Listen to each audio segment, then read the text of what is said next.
we've looked at one trend and an assumption that falls out of that trend that has affected you in your physical activity.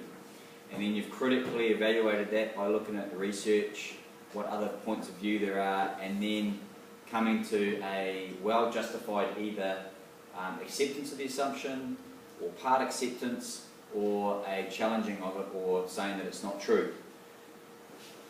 What we want is we want another trend or assumption that backs up what you're talking about. The way I did it was that my initial trend was that there were many influences on me, and the assumption that I found out of that was that there was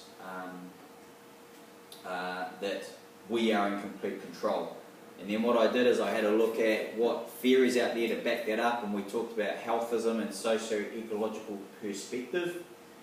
And then what I've done is I've talked about how my experience is related to those theories. Not just related to, but which one did it fit best. Okay, so that's a judgment. If you're doing that along the way, I say that's a judgment. Therefore, that's meeting the criteria for those merits and excellences.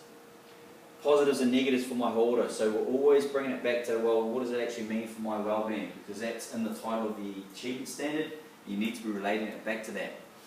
And then basically, you need to, in the so what section, make an overall judgment and be quite detailed on why you are making that judgment, okay, about that assumption. I rejected the assumption that we are in complete control, but then I did also go, well, there are some external factors acting on me, which you've seen in my discussion, but at the end of the day, it's my choice. So they kind of go hand in hand. So what I've done is been quite critical, and that's something that you guys can do. You don't have to go yes or no. You can go yes or no, but maybe as well. As long as you can justify it. Yeah, you right, Charlie? Yeah. Had some sleep last night? Yeah. Okay, so that's essentially what I did there. But then what I've done for me, which I found fit quite well, which I think fits well for a lot of you, is that you can use another trend or assumption to back up your initial discussion around the initial trend or assumption. So what I did was I said another trend or assumption that backs up my view that we aren't in complete control is gender roles within physical activity. And then I've discussed how that's actually affected me, and then look at how that assumption's come to be. So George has actually brought up a really good point. Her younger brother, how old's your younger brother? 6.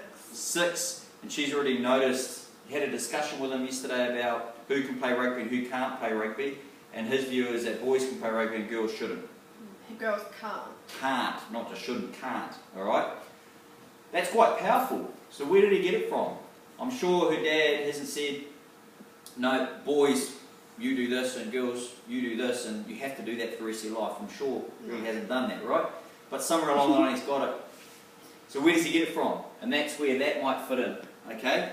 So we're talking about media.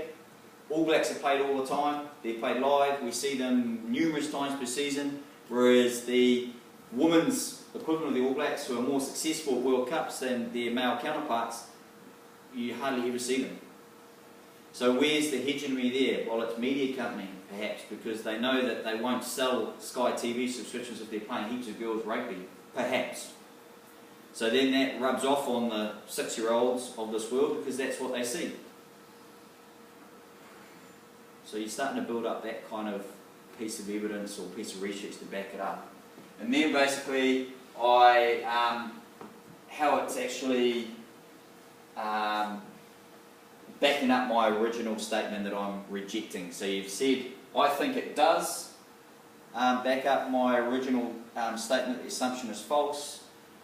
This is how it's affected me, this is how it's actually come to me with some research, and then you restate it. So yeah, so after all of that, basically my viewpoint is still the same, and this is why. Okay? I don't expect this second one to be as long as the first one. Does that make sense? Yep. Okay? And the only other thing which I'll say, I'll put on the record for everybody, is I'm going to ask you next Tuesday while I'm away to turn in task 1A and 1B. Some people do have an extension, but most of you will be doing that on Tuesday. Don't get too perfectionist about it. Yes, you want to make it as high quality as you can, but I'm not awarding you an excellence just on that piece of work alone. Remember, you've got the first 3 logs, this 1B, and then you've got a task 2 to do as well, and I'll be making my judgment across the whole thing. So do your best, but don't freak out and go, oh, it's not good enough, or it's not going to be to my high standards, because remember, I'm looking for an overall judgment. Okay? Does that make sense?